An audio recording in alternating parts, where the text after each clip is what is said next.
And we are live. Andy Lou, welcome to Light Years. Christian McCaffrey, 3 touchdowns, threw one, caught one, ran one in. Hasn't been done since LaDainian Tomlinson. Niners back. You know what that means. The Warriors suck. Oh, man. I just choked on my hey, look, listen. Would I rather the Niners be good or the Warriors be good? I would rather the Warriors be good, of course. But if the Warriors can't be good, I'd prefer the Niners be good. And coming off the bye week, Samuel, I'm thinking I'm all in on the Niners again. They're going to trick me again. But that's okay. It's part of what being a sports fan is. They're going to try. I'm going to be all in. I'm going to think to myself that this is the best offense in the NFL and defense and whatever. But you see CMC hit that wheel route. You're like, I'm in. We're done. By the way, he is he is the best offensive player on the Niners, and I'm not sure it's close. That's my take watching that one game today. I don't think it's close. Debo, Trent, Kittle, I don't think it's close. CMC has a type of speed and quickness that you just don't get that. It feels like watching Tyreek Hill, right? When you watch Tyreek Hill on the Chiefs, you watch Josh Allen's a different beast, but you watch some of these skill position players that are fast. You're just like, man, CMC's just on that level, and the Niners got one of them, so good for them. Trent's better. Yeah, that's my guy. Now let's get to it. All right, I wanted to start on a positive note because the Warriors were absolutely not positive this weekend in any capacity. Andy, if I told you before the road trip they would lose back-to-back games in Charlotte and Detroit with Steph and Draymond playing both of those games, what would you say? Absolutely unacceptable. That's what I would say. One, my first thought is, why the hell are Steph and Draymond playing the back end of a back-to-back? Number two, you're not going to be able to convince me that something changed from the first 4 games, and frankly, nothing did. The Warriors didn't get better from the first 4 games of the season. They've gotten worse. That defense they allowed today, I didn't actually see the final. I turned the TV off before I could see the final score, but I know that they allowed more than 120 points to the Detroit Pistons. The Detroit Pistons, the 1-5 Detroit. Now they're 2-5. They are the worst team in basketball, if not top 5. 128, 114. Yeah. Oh my goodness, 130 points. That is. This is the worst defensive Warriors team that I've seen since since Don Nelson was coaching the team. I mean, this is truly atrocious stuff. That's my thought, right? That's my first thought, Sam. You tell him this is just disgusting basketball the Warriors are playing. By the way, Don Nelson, nice promo. We got Mike Prada joining us later to discuss his book, Spaced Out, which, as you would imagine, a book about the shooting and spacing revolution has a lot of Warrior stuff in it. But before we get to that, we should talk about this stuff. I think what stands out to me is that they brought everyone back for game 2 and they still couldn't defend. In the early part of the season, it was very clear that there was 2 teams, like the adults who can win a title and the young guys who I have no clue what they are at this point, honestly. And in this game, and honestly also the Charlotte game, now the old guys are starting to regress a little bit and the young guys are still not getting better. The Warriors are now 3-4. And my question for you, Andy, is this a product of the 2 timeline plan, or do they just suck? Are they just sucking right now? You know what I'm saying? Should we rephrasing? 30 games later, if the roster doesn't change and everything stays the same, should we expect them to still be 500? Or is this more product of early season hiccups? Steph didn't hit. Steph was 10 for 24. But for Steph, that's not very good. They're not hitting shots as a team. What did they shoot? As a team, they shot 42%, and they were under 40 for most of the game, 30% from 3. Or is this a larger thing about the roster where you're like, I'm not sure this is the same roster that can compete for a title as last year?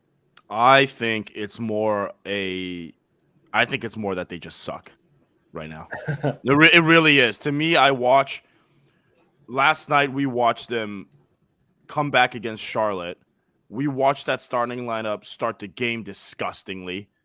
We saw them choke away a 4-point lead with a minute to go, and then in the overtime run out of gas. We saw them come back today and allow X amount of points in the first quarter, 29. But also, you look at the third quarter, they come out and was absolutely awful. Go down by 19 before Jordan Poole has to kind of go on his own version of Steph Curry run to bring the team back. They just suck right now. Some of it's the young guys, some of it's the bench unit, some of it's all this other stuff. But Sam, straight up, they suck. There's no other way around it. My first take is you're not going to win a lot of games with – so Clay was awful in Charlotte and didn't play in Detroit. Wiggins was fine in Charlotte but terrible in Detroit. Steph is not hitting shots at his normal clip the last game and a half, and that's a problem. Draymond looked gassed night 2 in Detroit. He only played 26 minutes because of it. And, those are the guys. And then I didn't even mention Looney, but Looney was generally very solid tonight, but he also looked a little slower. Like, the vets are not playing particularly well. So that kind of points towards that's one of those things I expect to get better. Jordan Poole being the outlier tonight, I think he played excellent. And that third quarter run felt very Steph Curry-esque. But then it goes both ways. I was watching the 2 games this weekend, and part of me wonders, do they win if they have Juan Toscano-Anderson? Do they win if they have Damian Lee? Those are not particularly, those aren't star players. Those aren't amazing players, but those are veterans who know how to play basketball, who might change the energy of the game. The thing that stood out to me in Detroit was Steve Kerr throws Anthony Lamb out there in a 2-way, and I actually thought he played decently well and kind of did a couple things. Like, he's a 2-way player, and he should be a 2-way player. But he changed the momentum. He made some high IQ plays in terms of cutting, in terms of some extra passes.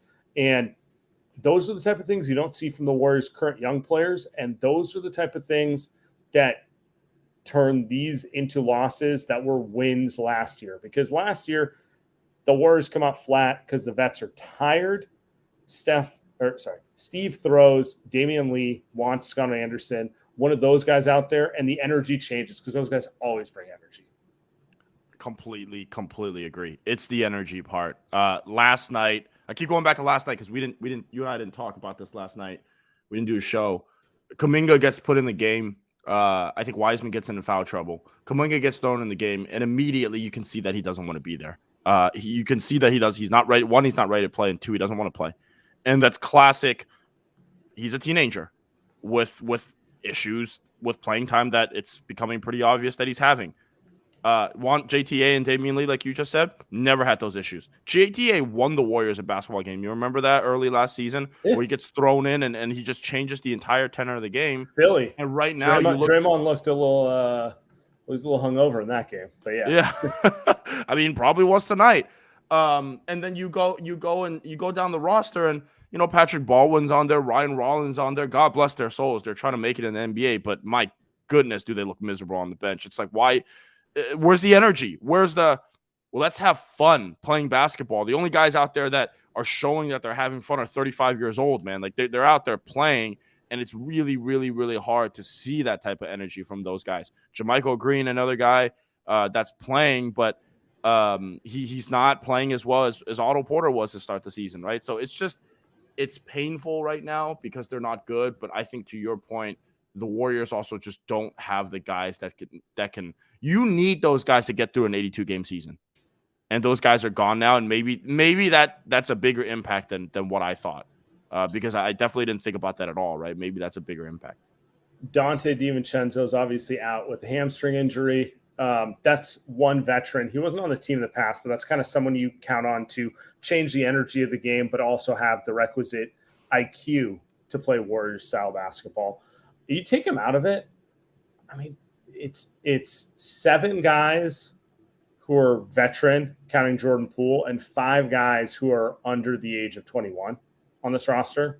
And to me, it's playing with fire a little bit. Like, you can't be that young on the back of the bench. Steve Kerr went with Ty Jerome a lot in both these games, and quite frankly, he should have. Like, Ty Jerome he's got to be 25 years old now, but he's played a lot more basketball than some of the young players on the Warriors. 25, I'm correct. And it shows. It shows that he understands what the Warriors want to do, and it shows that he understands how they need to play. And it's just kind of like, I don't want to beat the bush too much on this because we're in Game 7. They're going to go to Miami. It'll be Game 8. But it's like, it's just abundantly clear that there's the adults and the kids, and they're hoping they can blend it all together and it'll work. But it's not that easy. It's not that easy to just expect it, because they'll claim they already won a title last year. They didn't play any kids in the playoffs, period. Right. And the way they should be. The problem is, though, you would assume coming into the season that guys would be able to play in these games. If I told you in the beginning of the season that tonight, James Wiseman plays 13 minutes, Kuminga plays 19 minutes, and Moody plays 24 minutes, I would have told you that, they played those minutes. The Warriors won by 25. Those kids probably look pretty good. Good developmental game back in. Actually, let me rephrase. I probably would have told you, why did they play so little, right? Because it's like, because I would assume that those guys started this game today. The vets took a rest. The Warriors are 5-1. They either won this game handily or maybe lost a close one, right? Whatever it is. But those guys got developmental minutes. Instead, right now, what we're seeing is Kuminga playing tonight kind of because they have to play him. They needed an energy guy. They needed a guy that could defend someone, and that's the guy that they went to. Then with Wiseman, they played him 13 minutes, and I know that he played – out of those 13 minutes, I thought the last 3 or 4 were actually pretty good, but the first 10 minutes, terrible. Same last night. Moses Moody, 24 minutes, he's solid as usual. He does good things. Some things he doesn't do as well, but he does good things, right? So you look at those, and all of a sudden now we're 7 games into the season. The Warriors are 3-4, and I don't know how much you've actually developed Kuminga. I don't know. And with Wiseman, I guess you could say yes. I mean, he's playing enough on a game-to-game basis that you could say he's developing. He's certainly getting the minutes to get better. But beyond that, man, it's tough because you talk about 2 timelines. Well, you've got to figure out what to do with the second timeline then, right? You've got to figure out how to get those young guys better, because right now they can't stay on the floor. No, I mean, Wiseman got completely embarrassed in Charlotte. He played better against Detroit, but he's going against guys his own age, and he doesn't stand out. And I know there's a segment of the fan base who wants to think he's the future. He should be dominating Isaiah Stewart. He should be dominating Jalen Duren. Isaiah Stewart was drafted 16th in the same draft as him. Jalen Duren was drafted number 12 in this draft. He didn't stand out against either of those guys. Nick Richards last night, PJ Washington, different type of player, but right to your point. Those are not. I expect Anthony Davis to destroy him for obvious reasons. I expect Jokic to destroy him for obvious reasons. I expect him to struggle against Bam Adebayo for obvious reasons. If he's not dominating his peers, we need to really rethink how high the ceiling is in general. And it's one of those things where you watch it and you're like, he's getting pushed around. It doesn't have the feel that they have. I don't know. It's not promising. And I'll be honest with you, it's really annoying listening to Fitz try to tell me what I'm seeing is not what I'm seeing. Fitz like, did you see him get his hands on that? I'm like, come on, man. It's very annoying, and that adds to my personal frustration, because I feel like I'm watching something and being told, wow, beautiful green sky today. Look how green the sky is. And I'm just sitting there going like, come on, man. It's sky's blue. That's kind of the way I'm seeing it. Doesn't mean he can't get better. Doesn't mean things can't change, but hey, call it straight a little bit, man.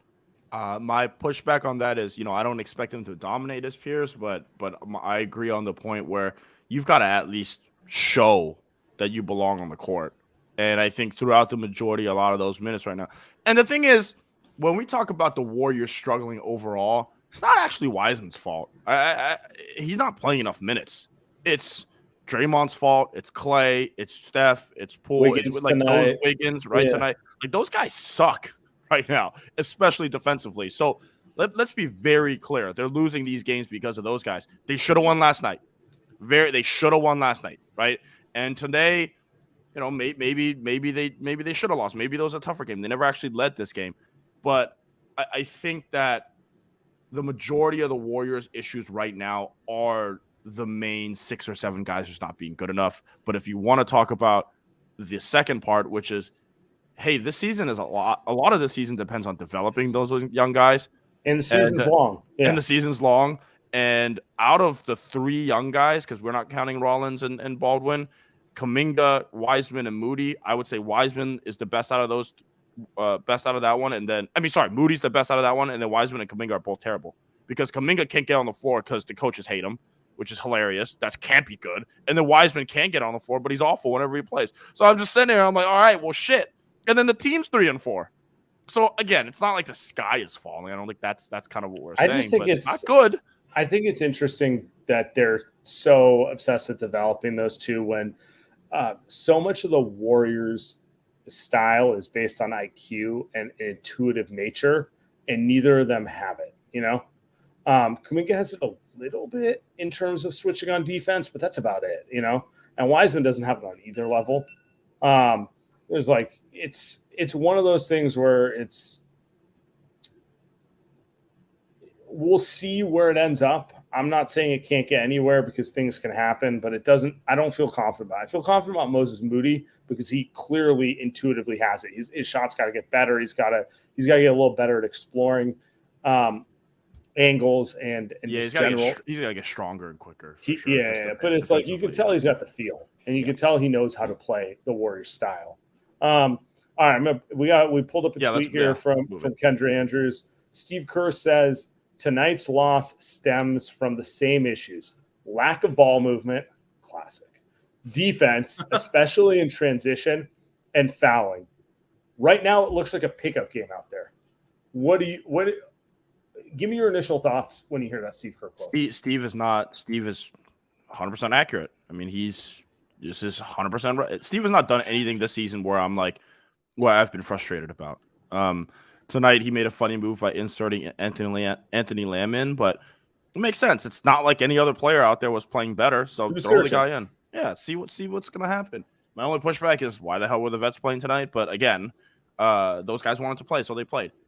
My thing with Steve this season is he's trying to, like you said, search and find different things. When is it, Steve? Like Steve knows the answer. When is it going to be, hey, I'm going to have to take this guy out the rotation? When is it going to be, okay, Dante DiVincenzo comes back, we're going to play JaMychal Green way more. We're going to play Dante way more next to Poole, and we're going to cut out some of these guys, and we're just going to run with a 9-man rotation. I don't think he's, it's not his MO. He's definitely not there in October. That much I can tell you. Right, but hey, they're 3-4. Like you just said, 30 games in the season. What if they're 16-14? They're gonna have to go on a winning streak here at some point, right? Do they just win 48 games? Is that where the Warriors are? Is that worth it to get those guys? What a throw by Josh Allen! Is it worth it to get those guys? Is it worth it? I don't know, but I think Steve knows the answer. He knows the answer. I don't know when he's going to actually. I don't know. Well, how do you want to say it? I don't know when he actually wants to execute on that, right? So I'm not jealous. I'm not envying his job right now. Yeah. It's going to be interesting to see. I think they thought they'd start harder. Correct. Hotter. Sorry. And I think they didn't expect it to look this bad. And honestly, they should have won in Denver a week ago, but they threw that game. And now you got the starters regressing a little bit because, let's be honest, Steph was playing like an MVP to open the season. He's still playing pretty much like an MVP. But like, there's a difference between Steph hitting 50% of his three-point shots and 37%. Wiggins went from playing like an absolute force to having a couple down games. And Draymond looked like 2016 Draymond to open the season. Now it's a little bit in the flow. And all those little things make the glaring difference between the main 6-7 guys and the backups so much wider. Because, again, like we said last year, Steph has a bad shooting night. You have GP2 to throw out there. You have Damian Lee to throw out there. You have certain guys you can throw out there who you think can at least bring some form of consistent energy and flip a game. Right now, it's kind of like if the main guys aren't performing with like not just performing, but like kind of dominating, it's going to be rough because they don't have the depth to handle They don't have the depth to handle a B- Steph Curry game. No. I also want to push back on some of the stuff where I don't know how much Otto and GP2, if they're on this team right now. For one, they wouldn't be playing because those guys are actually out. I don't know how, like, a lot of people are saying, well, if GP2 is playing, they win a lot of these games. Yeah, I mean, it helped the defense. It would. Same with Otto, but I don't know how much better Otto is than JaMychal Green. I don't know if that fixes everything. I think the problem is more, like you just said, those vet guys regressing, tired, season's a grind. So I think that's more of an issue. So maybe they miss Dante more because he's going to be able to give them way better minutes, just even if they're average minutes compared to what they're getting right now. So I also think another thing I thought about when watching this game is that they also have to learn how to play together. Lakers, Nets, and what's the third team? The Clippers, right? Those three teams are struggling right now, way worse than the Warriors, because those teams don't play together. Those teams don't look like they like to play together. They don't even practice together. They just kind of throw names out there and say, all right, let's figure it out. That's not how basketball works, especially at this level. I think we're kind of seeing that now with those. We're for sure seeing that with those teams. And I think the Warriors are going through some of it similar. Steve's throwing out some lineups where Wiseman's in there with Kuminga and JaMychal Green. Then all of a sudden, Anthony Lamb and Kuminga are the 4 and the 5. Then all of a sudden, it's Ty Jerome playing with Steph and Jordan Poole. It's like it's hard to maintain consistency on offense and defense if you're constantly playing with random dudes all over the place. So I think that's another. Yeah, I mean, I'll let you go off on this, but this was one of the most frustrating parts of the game. Let's play Steve Kerr's quote here, and then we have a special guest to get to after this. It just feels like we're putting ourselves in some tough spots offensively, and then that translates to defense, and then we're late in either in transition or rotations, and we just can't stop fouling. 38 more free throws tonight. We talk about it every day, but something has to click with our guys. But I don't think it's they're all just blatant hacks. I think the way we're playing is affecting our defense. I think it looks like a pickup game out there. So. Yeah, I mean, you guys can watch it. Friend of the show, Anthony Slater, with the video, and he's always good with that. But I mean, it comes back to is this a combination of an issue with a very shallow team with a bunch of young guys, or an issue of the main guys not playing well? Steve's clearly trying to protect the young guys, because as far as I'm concerned, most of that fouling is coming from the second unit and the younger guys. Like, Draymond got into foul trouble tonight. That was his worst game, but it's not like Wiggins and Clay for most of the season, though, and Looney and those guys have been fouling. It's been more other guys. I feel like he's trying to protect him a little bit. And overall, I mean, he's right. Overall, they haven't established any sort of rhythm. They haven't established an identity either. I think one final thing here, and the frustration is a lot. Is getting to be for me is getting to be pretty. What happens if the Warriors decide to just sit Wiseman? And hear me out on kind of why, outside of the fact that he's just not playing well. Not even November. Turn on the TikTok camera, as Bill Simmons says.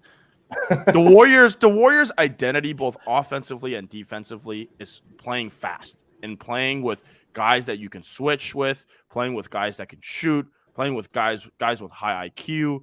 And right now, whenever he's on the floor, they essentially try to change the way that they play basketball on the fly.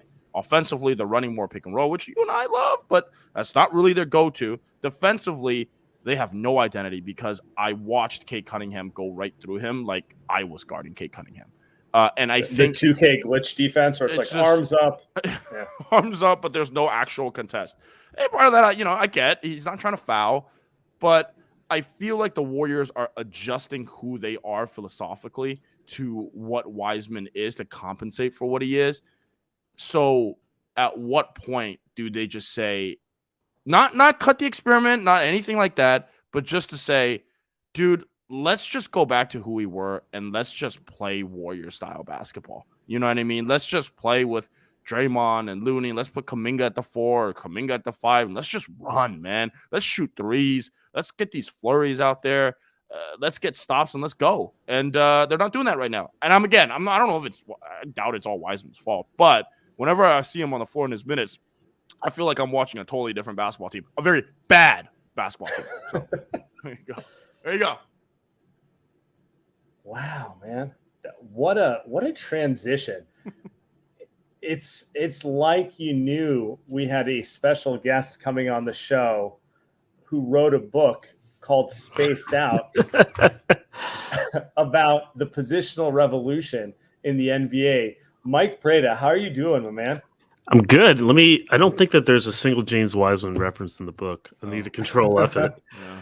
I need to control F it. Hey, guys. I was just telling y'all I did not watch tonight's game, and I am almost done with the Charlotte game, but I didn't quite get it done by the time you guys recorded, so I'm a little behind on the current. It's the same game. It's the same game. So you're not missing much. It's the same game except the Warriors got blown out. Jordan Poole hit more shots in Detroit, but like in terms of big picture items, it's the same game. I'm at 88 with 7:37 left. So this is like when they came back, right? Mm-hmm. Okay. That's where I'm at. So thanks for having me, y'all. This is awesome.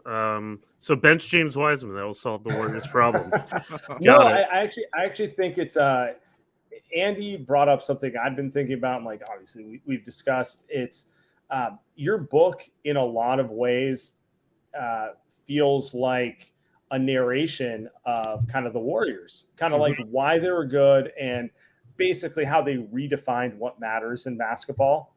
And with James Wiseman, it just feels like the Warriors are trying to pivot back to the thing that people did before the spaced out revolution. But let's not even talk about that.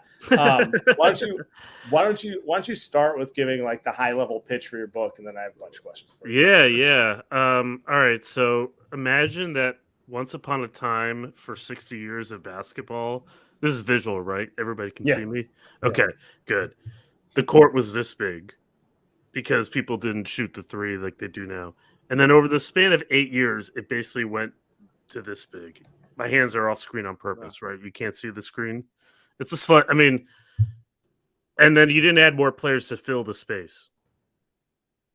It's not like you said, okay, now our court is twice as big. Now you can play 8-on-8, right? Yeah. That's what happened to basketball over the last 8 years. And I don't know if we really like talk about it in those terms because all we think about is, they're shooting a lot more threes now. But really, that's what happened. The game spread out. The game spaced out. And when that happens, I mean, like, why would the same rules of how you play the sport apply? Why would the same customs apply? And I think the main point is that, like, for all the talk of the 3-point era, we have totally underplayed that element of it, that like literally we are playing on a different surface. And so the way we move, the way we dribble, the way we run plays, the way we like kind of organize where we get to on the floor, the speed at which we play, the positions that people play to make the plays. I mean, it's like it's all has to change when now you've like doubled the surface of the court. So the book is really about kind of how we got there, why it took so long, what kind of drove us to this moment, and like what it means for gameplay and skill sets and tactics and all of that. So I don't know. To me, like the main pitch is like you thought the 3-point revolution was like a big deal. Now it wasn't. You're wrong. It was a bigger deal. Yeah. No, I mean that's my whole. First off, I'm really enjoying the book. I'm like halfway through, and then obviously I've read all the experts that have to do with the Warriors because that's the only stuff I got to read. skip to the chapters that matter. I promise I'm not pandering to you when I say this. The first thing I told my editor after I turned in the rough draft in the manuscript was, I feel like I need more Steph Curry. And he was like, dude, there's enough Steph Curry. Relax. Well, can we talk about that part of it? Because that, to me, it's hard to downplay how important he is in just changing the game of basketball. Like people love to say change the game, but I don't think they really quantify. It's like the first quarterback who successfully made the forward pass like a bigger part of the offense than just handing it off to the running back. Like I know people don't like to think about basketball being in prehistoric terms prior to 10 years ago, but like that's kind of what we're talking about, because for 70 years of basketball, no one would take more than 5 threes a game. Like Reggie Miller is one of the greatest shooters of all time. He capped out at 5 a game? Something like that, right? Yeah. I think I had a stat. I don't remember the exact number, but like in 2013 or 2012 was like the first year every team averaged more than 23s a game. And 10 years later, or however many years later, every team's averaging more than 35 threes a game. It's legitimately comparable to the idea that like in the 80s or prior, like teams handed the ball off to running back 40 times a game and no one threw more than 20 forward passes. And now you turn on the NFL and it's every team except for the 49ers throws 45 passes a game, and it's like they won today, didn't they? They did. We're in a good mood about that. Okay. Not so much about the Warriors, but you get where I'm going with this conception. No, yeah, right? absolutely. I mean, I think it's even greater than that. I mean, think about what it meant to be a superstar before Steph Curry came along. It was you were the guy who had the ball all the time. You were the guy that took all the big shots. You were the kind of big, strong, athletic that gave you the ball, and like kind of you like mano'd your way and just dominated your opposition. It was very direct what you did to influence a game. Anybody could tell you were directly involved in all of it. Steph Curry is kind of the complete inverse of that. He inspires his most terror by like kind of taking 2 guys to him 35 from the hoop, so that you can play 4-on-3 the rest of the game. His shadow impact. I mean, you guys probably hate hearing about this because you want more pick and roll, but like the screening and the running around and all that stuff. Hey, we just wanted more pick and roll when Kelly Oubre was the one making decisions. Interesting. Yeah, interesting. Those were good times. I assume that Kelly Oubre wasn't the pick and roll player in this scenario. No, he was the one who was making decisions at the top of the key while Steph was off ball. Mm. That was where we're like, this isn't going to work. Just put the ball in Steph's He hands. had his revenge on Saturday, I have to say. He was really up for that game. But anyway, back to your point. Yeah, I mean, it's just you're basically saying that like this superstar is more impactful when he doesn't have the ball, just by like kind of literally running places and being there. He's like the cheese in a maze, and everybody else is running around, like kind of trying to catch him. I mean, I think I butchered that analogy, but I think you know what I mean. But that's just, I mean, this idea that like the superstar is more powerful when he doesn't do something is just kind of crazy. That didn't really happen in the past. And now I think, I mean, without Steph Curry, is there such a term as gravity? Do we even think in those terms? You know, I mean, I think that really underscores his impact. And it's still happening. It's not like he's stopping. I mean, that's the part that kind of gets me. It's you turn on any show and it's just like, oh, he's not playing with enough force. He's got to jam the ball down their throats, and just like whatever, analogy you want to make about just like physically overwhelming. Mm-hmm. Do you think it's even possible to win going forward with like a post-heavy offense? Like, part of me was just thinking about this, and I'm sitting here and going like, I think you can win with a steady post diet if the player who gets the ball in the post is a phenomenal passer. Like LeBron James and Nikola Jokic are the most obvious examples of that. But even that has to do with like taking advantage of the fact that they can get it to shooters to space out the floor. Because as you're seeing with the Lakers right now, all of LeBron's phenomenal like passing ability, he's still, maybe the greatest passer I've ever seen, doesn't mean much of anything if no one can get a shot. Yeah. What do you mean by win? And what do you mean by post-heavy offense? Can you win a title running your offense through the post the way that traditionalists claim you should run an NBA offense? And basically, most teams up until, let's say, 10 or so years ago kind of dominated the way they play basketball. Okay. I mean, because obviously the Warriors run a lot of their stuff through the post, but not like what you're talking about.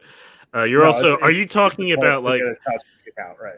Yeah, I mean, I'll say this: like, if you can't win a title playing the way the '95 Rockets or the '95 Magic are played, because a lot of it has to do more with the illegal defense rule, where you could run the ball through the post because if you threw the ball to them and just cleared everybody out to the other side, there was no way to double team easily because of the rules. I mean, it's the same reason you can't win a championship just running, slowing the ball down and running a pick and roll from the left side of the floor with John Stockton and Karl Malone. Oh, wait, I mean, I know they didn't win a championship, but it's the same. That's the same argument. I do think that you can the modern post up is not like a static play. It's a duck-in. It's a, when you switch, the guy rolls down the middle and you throw that pass quickly, and it's a part of what you do. I would argue that you can't win a title if you don't have some element of that right now, where, whether it's because of switching defenses or just, the other interesting thing that's happening is that sort of the inverse of what the Warriors do. And I'm actually kind of curious to hear. This is why I was kind of hoping for that Memphis series last year to be like kind of fully healthy, because this would be, I thought, a great test of this. I think you're seeing more teams kind of almost like kind of pin the opponent in on the baseline by driving really hard and crashing the glass. It's not really a post heavy offense, but it is kind of like a let's burrow them, charge the hoop type of thing, rather than what the Warriors do, which is our great threat is 35 feet from the basket, and we're going to kind of go outside in. I think something like that, which would potentially involve a lot of post-ups, not really for Memphis, because they have John Morant, who's kind of being the guy, like just jamming the basket. But Toronto, for example, with the way they play, that's more of a post-up type of thing. Yeah, they've got a hideous offense over there in Toronto. Oh, They do. That also has to do defense. with some of that has to do with who they have running that offense. They don't have like a. I mean, imagine them running that offense with like Joel Embiid, or Jokic. I mean, look at Denver. I think, since you're talking about Embiid and Jokic, this is perfect because I've been thinking about this a lot. I don't think you can win a championship with those guys. Not because it's a post-up thing. I think you can't win a championship with those guys because in today's spaced-out NBA, those guys can't stay on the floor when it matters. Or they'll be on the floor, but it's potentially so impactful detrimentally that you just can't have those guys defend. I hope you're wrong, because I picked Denver to win the championship this year. I love Denver. I love Denver. They got three guys that can't defend, so that's their problem. Actually, isn't their best three players can't defend. So their problem is not just like Jokic can't defend, but it's like, well, none of those guys can. I was expecting more from Murray this year so far than I've seen so far. That's what scares me. Yeah. But anyway, go ahead. So No, you're basically saying because they can't come out on the floor, they can't. The line of scrimmage is way far out now, so they can't get out there. I mean, it might really be a Warriors tinted thing because everything's viewed through the lens of, well, what are you going to do with Steph Curry in 7 games? And in some ways that ties to my second question, which is that a thing after Steph retires on the level it is? Because he's uniquely terrifying, and there's a lot of guys who can shoot from distance, but none of them do it as well as he does. Like, for as amazing as Damian Lillard is and James Harden, and they're Hall of Famers rightfully and all those sort of things, they don't take a big off the floor the same way Steph does. Right? Off ball and finishing too. I mean, just those things. You are a little spoiled. Yes, I would agree with that. So let me ask you this question then. Like, if Denver's healthy last year, how does that first round series go? I have no idea. Because, I mean, they lost in 5, but a couple of those games were like toss-ups by the very end. It was then it's like, but are the Warriors healthy? Is Steph coming off the bench all those games? That's true. These are all like, if we're talking best versus best, I still feel like it's a 5 to 6 game series for that Warriors team. Maybe we'll find out this year. I mean, Jokic also the way the Warriors look. Yeah, I mean, Jokic was also the individual most terrifying player they went up against all playoffs. Right. That too. I mean, the other test is a team like Memphis again. Like that to me was the series that we kind of were robbed of. I mean, the Warriors might have won that series anyway, but I mean, that's a team that is very much, that's the contrast of styles you're really talking about. And Memphis played better in that series, I believe, when Steven Adams was in the game than when they tried to play small.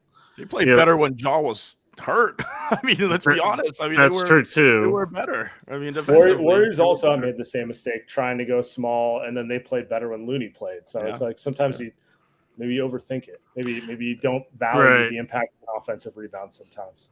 The one thing I describe in the book about the Warriors' success, even just the last 8 years, is the misnomer of how it's about going small. What they really do is they make you go small to match their speed. To your point, I suppose. So to me, more teams make a mistake when they try to play the Warriors style than when they don't. Um, can a lot of it also, I think this is going to be an interesting question going forward too, because something that's happening that I talk about in chapter 12 that I think is underrated is that perimeter defense has changed a lot.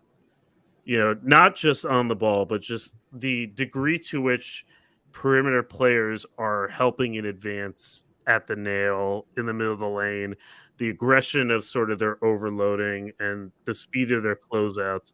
All these sorts of things have become, since I would say kind of the Miami Milwaukee series where it's in the bubble, that, and frankly, the Warriors were last year, I would think they switched less than they used to, but they did a lot more of that kind of zone-ish stuff, to lack of a very technical term, right?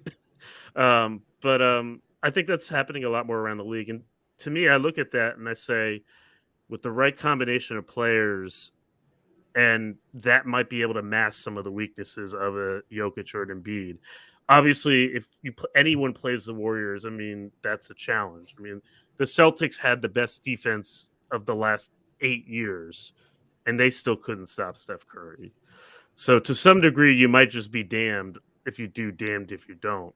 But I mean, the year before, I mean, Milwaukee won the title by playing a lot of Brook Lopez. Yeah. I mean, I know they also put Giannis at the 5, and that's another team that kind of burrows you in now more so than they spread you out. Although they do that, I think part of the thing is kind of the space. The reason it's spaced out is because everybody was in this space before. So kind of you're changing the baseline of what it means to spread. But now that I think everybody's playing this way, I think there are some interesting. The idea of kind of using the space on the floor to maximize yourself is a little bit more nuanced than just spreading out. Now it's kind of when you spread out, when you move, how you pin in. I think if you're looking down the future, I think there will be a team that may be able to mask some of those. I don't know if it's going to be the Nuggets or the Sixers because, I mean, Embiid doesn't look like they don't have the mix right this year to do that for in the playoffs. There's no question about it. But I do think you could see a world where kind of if you've got kind of 3 really long dudes and 3 guys who can kind of really cover that perimeter space to sort of protect that slower big, I think you could find a way to overcome the spread part of it.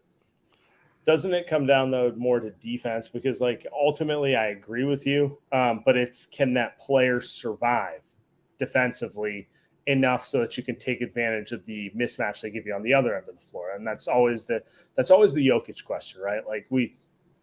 I don't think anyone thinks Jokic can't compete offensively against anyone in the world. He might be the best offensive player in the NBA. I think he is.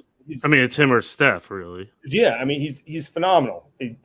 But at the same time, the question always comes down to where does he play on defense, and do they have enough guys around him to cover kind of just the stuff he can't overcome? He can't. The Warriors won that championship. They had 6 wings around him, and Bogut and Draymond. Right. Yeah, no, I mean, look, no question. I mean, and so my broader question tying that in is, and I didn't get to this if you got into it in your book particularly, but how much does someone like Draymond Green get credit in kind of the whole positionless revolution? Because to me, there's the shooting aspect of it, which is the obvious one, and then there's the idea of being versatile enough defensively to hang on the floor and work on the other side of it. And I just don't think Draymond would be as important in an NBA that everyone took 8 threes a game and kind of functioned from the nail down, right? He's got defensive talent that transcends any era, but he would have been the 7th man off the bench, or 7th or 8th. What was he under Mark Jackson? He was the 8th. Yeah. He was the 8th man. So I think that there's a decent point to that, to what you're saying. We don't have to imagine it. That's what he was. To your question, I mean, this idea of positionlessness is actually something that I challenge a little bit in the book. I think it's shorthand that obscures as much as it illuminates, is what I would say. In that, clearly what you're describing is happening. Like, there's this versatility, and clearly the capability that Draymond has to occupy so many different roles particularly on defense, is kind of really a huge key to making the Warriors the Warriors. And I would argue not the absence of that this year, for various reasons, is why they're 3-4. Mm-hmm. If you're looking for sort of a contrast, like that, he's not the same defender this year for reasons that kind of maybe possibly probably have to do with him like striking one of their teammates and getting it captured on funny video. Is I thought he looked completely fine defensively in the earlier part, but this weekend was not the wasn't the Charlotte game is definitely not the film I would put on the Draymond Defensive Player of the Year. No, no, and that is fresh in my mind now because that's the one I'm watching. So it's not, when we say positionless, I think it creates this idea that like everybody is just a generalist, right? Or like kind of what I think is instead happening, and actually the example of Jokic is actually a great illustration of this offensively. Guys are like kind of able, positionality is kind of multi-scale. Within the same play or a sequence of plays, the teams can change their positional alignments. But it doesn't mean that like you don't need the skills that a traditional point guard provides, or you don't need the skills that a traditional 2 provides or a traditional 5 provides. What has happened is instead is that players, it's not size determined what those sorts of things are. So I think it's actually a little bit more akin to, like, you guys are both Free Darko people, right? Sure. Yeah. I think it's a little more akin to what Nathaniel was describing, the positional revolution, where it's like you don't have like 5 generalists, but what you have is sort of a unique bundling of necessary skills across the 5 players. But Draymond, his role on defense is that he can play out on the floor, he can play at the rim, but where he's really best is if he's doing neither of those things. I think I wrote a piece to this effect like kind of years ago. The best version of Draymond is just sort of this roamer helper, like kind of rover type. And to make Draymond work as well as he did, you needed guys like Klay Thompson and Andre and Sean Livingston, sort of those clamp defenders, and to kind of activate the skills that Draymond had. But you also, of course, needed Draymond's versatility for those other defenders who, certainly in Klay's case, I mean, he's a very good defender, but he's also kind of like a great man defender and not as good a team defender, I would argue, back in the day. He's not a high steal generator, Yeah. They kind of worked in symbiosis with each other, if that's a word. So those Warriors, I mean, you talk about what we're watching now. Those Warriors were the perfect IQ fit for each other. And then a lot of this is IQ too. Even if you look like you can do the part, like for example, the Warriors have a Jonathan Kuminga who looks like he could be he looks like he could be a really good defensive player. Got the tools to be the switch everything wing that everyone wants. Yeah. Doesn't have the intelligence right now, and we don't know if he'll get there. Right. So I mean, it's tough to be young and to have. I mean, this is sort of a 2 timeline commentary ultimately, right?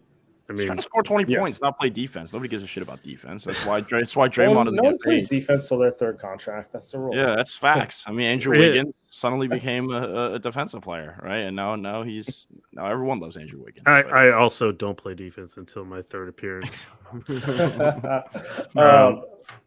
Mike, before we get out of here, give us. Actually, I wanted to ask you 2 things. So we'll start with this. One, did you get to go to Don Nelson's weekend? No, that would have been cool. No, did not. By the way, the excerpt of Don Nelson is pretty much the only Don Nelson in the book. So the one that got published on SBD. There's more to it. I mean, I kind of cut it out because I included stuff. You're not trying to give away the full book for free. Hence, but that's mostly where that one section is pretty much all the Don Nelson you're getting. Okay, we'll leave it at that. Why don't you tell everyone where they can get the book and anything else you want to say about the book, because we're about to get out of here. Yeah, Amazon, bookshop.org. It's out for real on Tuesday. Holy crap, it's out for real That's on awesome. Tuesday. Nice. There are your links right there on the screen. If you like were gonna get it anyway, like I know you only have like 24 hours to actually do this, but a pre-order would be awesome. It's good for authors. What else do I want to say about it? I mean, the one I guess you've read some of it already, Yes. because I sent you the PDF. It's not really a tactics book. It's not like kind of a dry, like, here. It's not about like sort of here's what this type of pick and roll play is. This. It's very much like kind of meant to, like, I just think this era has been talked about really poorly. Like, I don't think people understand what's happening here. And I think the old timers who like dominate kind of our screens are sort of just, it's underrated just how much this is not the game they played. So it affects their commentary. I think it would be weird if it didn't. So to me, I just think like kind of to put it in these terms to show people how we got to this point and to illustrate that so much of it is about just literally this kind of adding more space on the floor in effect. That's kind of was the goal of the book. And so I tried to cut across, like, there's a little bit of tactics, there's a little bit of all these different things, but it's a book for every type of basketball fan, you know? And I hope I'm enjoying it, and I do agree with you. My personal pitch is every Warrior fan should read it I was going to because say that. everything. well, yeah, everything you're yeah, writing I was gonna about. say that. Yeah, I probably should have led with that. But forget the fact that, like, there's some anecdotes about Steve Kerr and Steph Curry and just the general Warriors that like Warriors fans want to know. It's like, to truly understand your team and to understand why they will be remembered as one of the most important teams in NBA history, you kind of have to understand the changes they forced on the game. And I think your book does a brilliant job of kind of just like laying it out in a way that doesn't normally, like, as you said, it's not usually discussed this way. It's usually discussed with like, well, yeah, Steph, he can hit it from the parking lot. And it's like, Right. If it was as simple as Steph chucking, then it'd just be that. But it's far more nuanced than that, and I really did appreciate it. Well, thank you. It's about the process before you get to the threes. You guys, did you read the chapter 2? Like, did that feel right that this was like a holy war with the Rockets that pushed the league forward? Yes, it did. And I don't want to give too many spoilers to everyone here, but like that was actually one of my favorite parts about it because it's I was worried that I was giving the Rockets a little too much credit. we can talk about it off camera. But that's a conversation we've had for a long time. So that chapter was appreciated because Steve Kerr would agree with you. I don't know, maybe you talk to him, but if not, you should, because he would agragree with you. Now we're just inside joking it, and you know what? That's why everyone should buy the book so they can join in. Correct. The Warriors won that war because they have Steph Curry, as it is with all things Warriors. They only win because they have Steph Curry. So anyway, that pretty much, that sounds about right to me. Yeah, they should play 1-on-5. Yeah, let's do it. Mike, I appreciate you so much. Very excited. Everyone order the book. Have a good one, man. Thank you, brother.